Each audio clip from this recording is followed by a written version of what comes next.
ये हमारी उज्जैन की रचना, भाई साहब, आपको पृथ्वी को समझना हो तो आप उज्जैन को समझ लो तो हमारी पृथ्वी का लघु रूप ध्यान में आ जाएगा।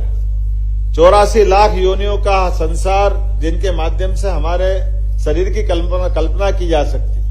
हमारे यहाँ 84 महादेव है। 84 महादेव के माध्यम से हम पूरी कल्पना अपने सारे पूर्व जन्मों के आधार पर इसको समझ सकते हैं। दुनिया में 7 सागर है, हमारे यहाँ 7 सागर है। जो 7 सागर से हमने दुनिया को पृथ्वी पे जल की 70% उपस्थिति मानी है। और इसी प्रकार से कालों के काल महाकाल, ऐसा माना जाता है कि पृथ्वी एक बॉल है और बॉल पे 2 धागे लगाए, एक ऐसा और एक ऐसा, उसका जो क्रॉस बिंदु बनेगा वो क्रॉस बिंदु सेंटर पॉइंट है।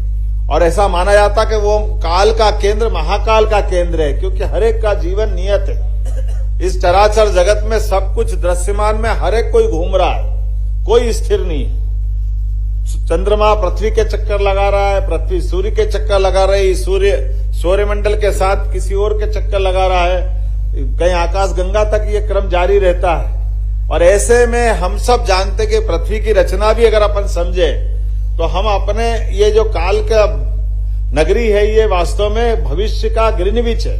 300 साल पहले तक दुनिया में समय की शुद्धता की गणना कहीं से अगर होती थी तो उज्जैन से होती थी। ये उसका सेंटर पॉइंट है। और हमने इस सेंटर पॉइंट को लेकर के साइंस टेक्नोलॉजी विभाग को जोड़ करके एक नई ऑब्जर्वेटरी भी बनाई। IIT और फिजिक्स के डिपार्टमेंट यूनिवर्सिटी को जोड़ करके उस पर रिसर्च कराने का काम भी चालू कराया।